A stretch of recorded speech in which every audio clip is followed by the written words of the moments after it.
Alhamdulillah, Bismillah, salatu wassalam ala Rasulillah, amma ba'd.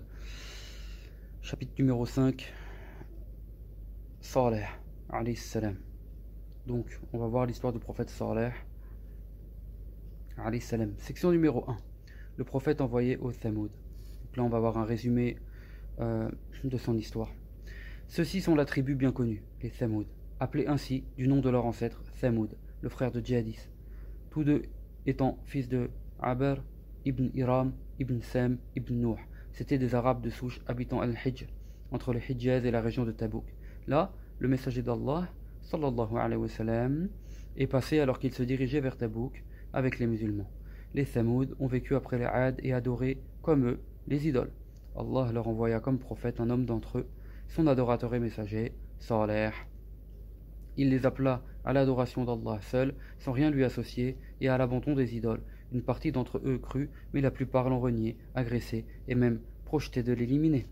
Ils tuèrent la chamelle qui leur avait été envoyée, comme miracle d'Allah, et les saisit, et Allah les saisit alors par un terrible châtiment. Section numéro 2, son récit dans le Coran. Le Très-Haut a dit dans la sourate Al-A'raf, wa ila Thamoud akhahum Salih qala ya qawmi a'budu Allah ma lakum min ilahin ghayruhu. Et pour Thamoud nous avons envoyé leur frère Salih.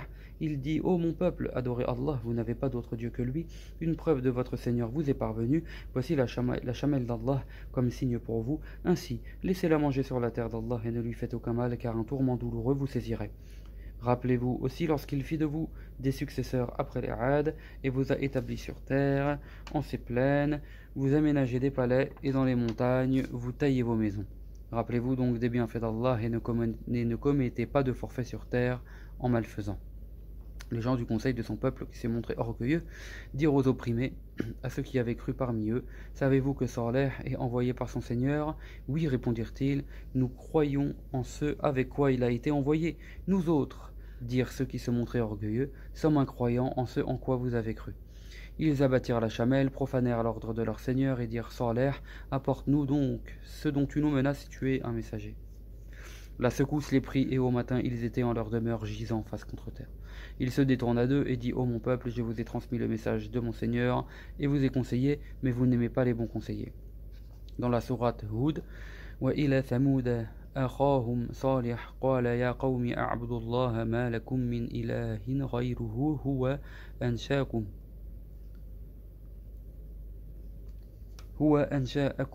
Donc, et pour Thamoud, nous avons envoyé leur frère Saleh. Il dit: ô mon peuple, adorez Allah, vous n'avez pas d'autre Dieu que lui. Il vous a formé à partir de la terre et vous y a fait habiter. Donc, istamarakum. Donc, l'autre traduction de ce mot, c'est donc istamarakum, à allonger votre âge. Donc, leur âge approchait les 1000 ans. Ainsi, ils taillaient leur habitation dans les montagnes, car le toit des maisons ne résistait pas à leur longévité, subhanallah. Et donc la suite de la traduction du verset dans le sens: demandez son pardon et repentez-vous à lui, mon Seigneur est proche, et il est celui qui exauce. On va continuer rapidement dans la sourate Hud pour avoir la suite des versets sur Saleh. Donc Saleh, répondirent-ils, on espérait beaucoup en toi avant cela. Est-ce que tu nous interdis d'adorer ce que nos pères ont adoré? De plus, nous doutons beaucoup de ce à quoi tu nous appelles. Mon peuple, dit-il, considérez si je me trouve dans une certitude venant de mon Seigneur et qu'il m'a donné une grâce venant de lui. Qui donc alors me soutiendra vis-à-vis d'Allah? Si je lui désobéis, vous ne ferez alors qu'ajouter à ma perte. Ô mon peuple, celle-ci est la chamelle d'Allah comme signe pour vous. Ainsi, laissez-la manger sur la terre d'Allah et ne lui faites aucun mal, car un tourment très proche vous saisirait. Ils l'abattirent, donc la chamelle, et il dit alors: jouissez de ce qui vous reste à vivre en vos demeures 3 jours. Donc après avoir abattu la chamelle, Saleh leur dit: jouissez de ce qui vous reste à vivre en vos demeures 3 jours. C'est là une promesse non démentie. Lorsque vint notre arrêt, nous sauvâmes Saleh et ceux qui crurent avec lui par une grâce émanant de nous, et le sauvâmes de l'avilissement de ce jour. Ton Seigneur est le détenteur de toute force, le glorieux. Le cri terrible saisit ceux qui étaient injustes, et au matin, ils étaient en leur demeure, gisant, face contre terre. C'est comme s'il n'y avait pas demeuré. Oui, les Thamoud ont renié leur Seigneur, que soient donc éloignés les Thamoud. Et donc il y fait mention de l'histoire de Saleh. Donc on ne va pas rentrer dans les détails, mais je vais vous citer quand même les sourates. Dans la sourate Al-Hijr, dans la sourate Al-Shu'ara, dans la sourate, donc on a dit Shu'ara, dans la sourate Hamim, donc Sajda, entre autres. Section numéro 3, les mentions des Ad et des Samoud dans les Écritures. Allah subhanahu wa ta'ala réunit souvent ensemble dans son livre la mention des Ad et celle des Samoud, comme c'est le cas dans la sourate, donc dans les sourates Tawbah, Ibrahim, Furqan, Sad, Qaf, Al-Najm, Al-Fajr.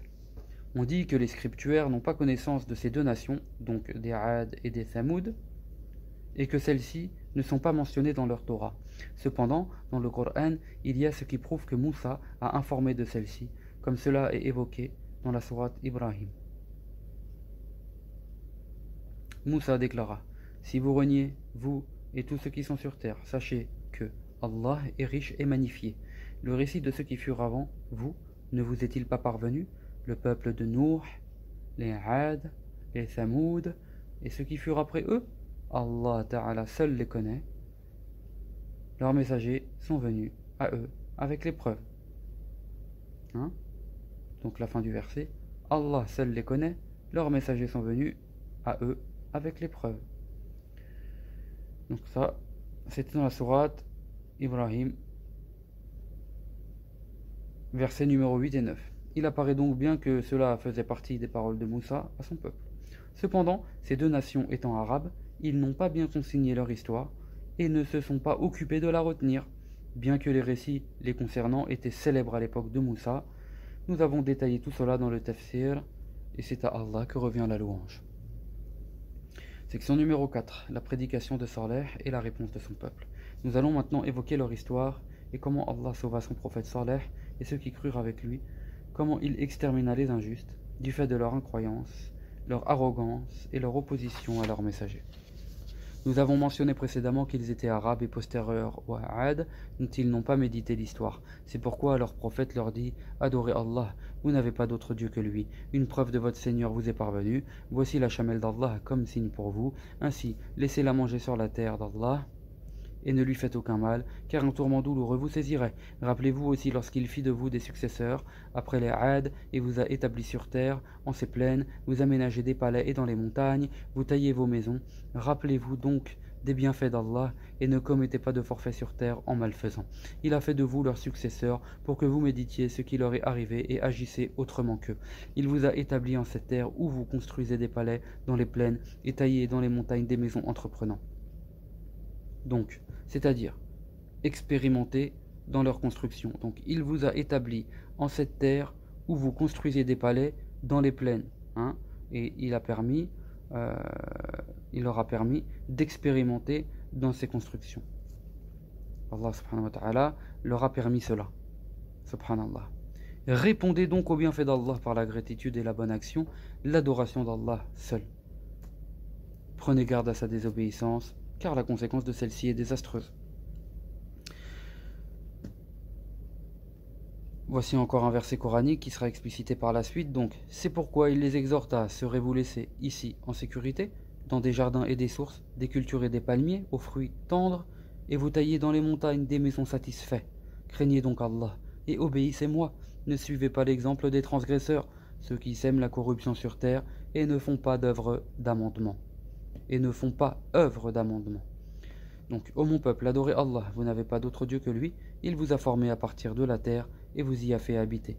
Il vous a créé, vous a formé à partir de la terre et vous en a fait les habitants, à savoir qu'il vous l'a offerte avec ce qu'elle comporte comme fruits et culture.